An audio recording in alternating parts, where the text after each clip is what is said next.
Akhil Bharatiya Congress committee की महासचिव पूर्व केंद्रीय मंत्री एवं सिरसा की सांसद कुमारी शैलजा रविवार शाम को गांव दड़बा कला में सरपंच संतोष बेनीवाल के आवास पर पहुंची। इस दौरान सरपंच संतोष बेनीवाल, नंदलाल बेनीवाल, अमर सिंह बेनीवाल सहित सैकड़ों कार्यकर्ताओं ने उनका जोरदार स्वागत किया। इस मौके पर कुमारी शैलजा ने कहा कि जैसे नौजवान इस बहुत ही गंभीर मामले को सीरियसली लेकर एक अभियान चला रहे हैं। उससे पहले भी पूछा था मैंने से, काफ़ी समय हो गया तब भी पूछा। मैं तो चाहूँगी कि जैसे आप लोग अपने ढंग से कर रहे हैं, हमने भी चुनाव से पहले भी कहा, चुनाव के बाद भी हमारी जो मीटिंग होती है उसमें भी हमने उठाया, बताया गया कि जागरूकता अभियान ये चला रहे हैं। जागरूकता अभियान एक चीज़ है, अवेयरनेस फैलाना एक चीज़ है और अच्छी बात है, उसको मैं नहीं कहूँगी, प्रशासन को करना भी चाहिए। लेकिन असली बात कहाँ है, जड़ को क्यों नहीं पकड़ पा रहा है, कहाँ से आता है ये सब कुछ। और आपने बिल्कुल ठीक कहा, दवाइयों का अभाव हो सकता है लेकिन नशे की गोलियों का अभाव नहीं। जगह जगह घर के घर उजड़ जाते हैं। सरकार को इसे बहुत ही गंभीरता से जो कि ले नहीं रही है, इसको जैसे अभियान जागरूकता का है इसी तरह से अभियान होना चाहिए कि ये बड़े बड़े लोगों को पकड़ें जो भी इसमें बीच में है।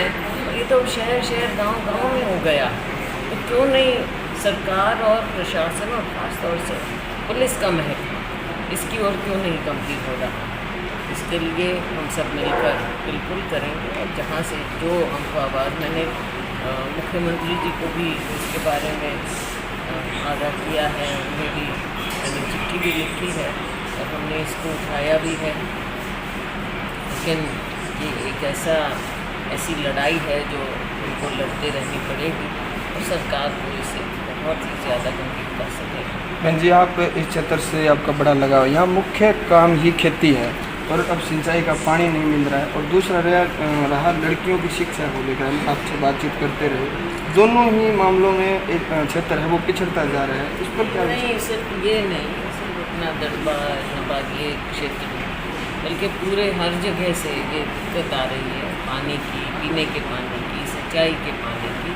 और इसको भी बातें सुन लेते हैं हम, तो पीछे भी मेरी बात हुई नहीं जी, अब कोई किल्लत नहीं है, आ रहा है, कुछ दिन हो जाएगा, ऐसे हो जाएगा। लेकिन मुझे लगता है कि केवल समय बताने वाली बात होती है और लोगों को बहुत ज़्यादा दिक्कत का सामना करना पड़ रहा है। सबसे ज़्यादा यही है बिजली, पानी। इन दोनों में, इन महीनों में खास तौर से जब अपने उपभोक्ता को भी चाहिए और अपनी खेती के लिए भी चाहिए, उसमें कमी है, बहुत बड़ा अभाव है। रही बात शिक्षा की, शिक्षा तो सबके लिए, लड़कियों के लिए भी और लड़कों के लिए भी, दोनों के लिए अहम है। और किसी भी कहीं भी जो हम पैमाना तय करते हैं आगे बढ़ने का, उसमें दो चीज़ें सबसे अहम हो जाती हैं, वो है शिक्षा और स्वास्थ्य। दोनों का सिस्टम हमारे प्रदेश में चरमरा चुका है। स्कूल की बिल्डिंग्स खराब हो रही हैं, टीचर्स हैं नहीं, भर्ती होती नहीं, और यही हाल हमारे जो स्वास्थ्य का सिस्टम है, चाहे PHC हैं, CHC हैं, हॉस्पिटल्स हैं, बहुत बुरा हाल है। सरकार को प्राथमिकता के तौर पर इन दोनों मुद्दों पर ध्यान देना